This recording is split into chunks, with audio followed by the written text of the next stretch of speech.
पिता और पुत्र और पवित्र आत्मा के नाम पर आमीन। सबों को जय यीशु।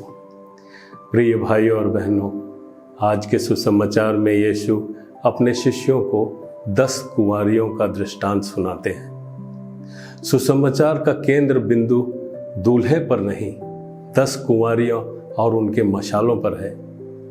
ये कुंवारियाँ जो अपनी अपनी मशाल लेकर दूल्हे की अगवानी करने निकली थी, उनमें से 5 समझदार थी और 5 नासमझ। उनको जो कार्य सौंपा गया था उसको नासमझ कुंवारियों ने पर्याप्त महत्व नहीं दिया। उन्होंने समय के महत्व को भी अनदेखा किया। फलस्वरूप वे ईश्वर के द्वारा दिए गए वरदानों का सही उपयोग नहीं कर पाए। ईश्वर की कृपा और अनुकंपा पर आश्रित रहने के बजाय अपने ही सामर्थ्य पर बहुत अधिक भरोसा रखें।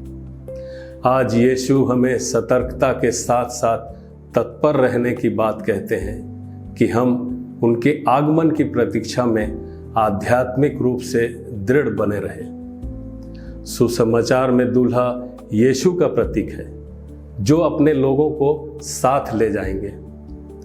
10 कुंवारियाँ हम सबों का प्रतिनिधित्व करती हैं, जो यीशु के आने की प्रतीक्षा कर रहे हैं और 2 समूहों में विभाजित हैं, एक बुद्धिमान और दूसरा मूर्ख। मशाल हमारे विश्वास का प्रतीक है, जो दया के कार्यों द्वारा जलती रहती है और हमारे जीवन को प्रज्वलित करती है। दूल्हे के आने में देर यह दर्शाता है कि यीशु के आने का समय अनिश्चित है। इस दृष्टांत में बुद्धिमान कुंवारियाँ हमें सजगता, तैयारी और विश्वास का संदेश देती है। वे केवल दूल्हे के आने की प्रतीक्षा नहीं कर रही थीं, बल्कि उन्होंने पहले से ही तैयारी कर रखी थी। उनके पास मशाल के साथ अतिरिक्त तेल भी था। इसलिए जब दूल्हा के आने में देर हुई, तब भी वे निराश नहीं हुई और अपनी यात्रा जारी रख सकी। हमारे जीवन में भी कई बार ऐसी परिस्थितियां आती हैं जब हमारी प्रार्थनाओं का उत्तर देर से मिलता है, कठिनाइयां बढ़ जाती है या हमें लगता है कि ईश्वर की योजना में विलंब हो रहा है। ऐसे समय में हमारा विश्वास, प्रार्थना और धैर्य हमारे लिए उस अतिरिक्त तेल के समान है। मूर्ख कुंवारियां की कमी तेल की नहीं, बल्कि तैयारी की कमी थी।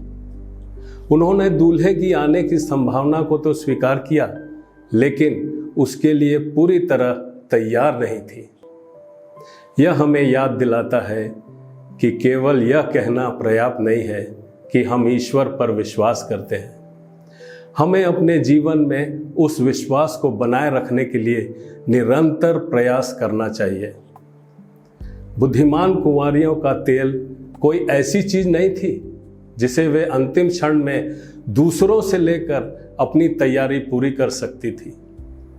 इसी प्रकार विश्वास, प्रार्थना और परमेश्वर के साथ हमारा व्यक्तिगत संबंध भी हम किसी और से उधार नहीं ले सकते।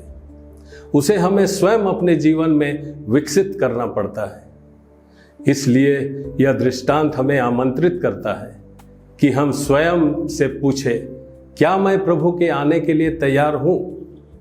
क्या मेरे विश्वास का दीपक कठिन परिस्थितियों में भी जलता रहेगा?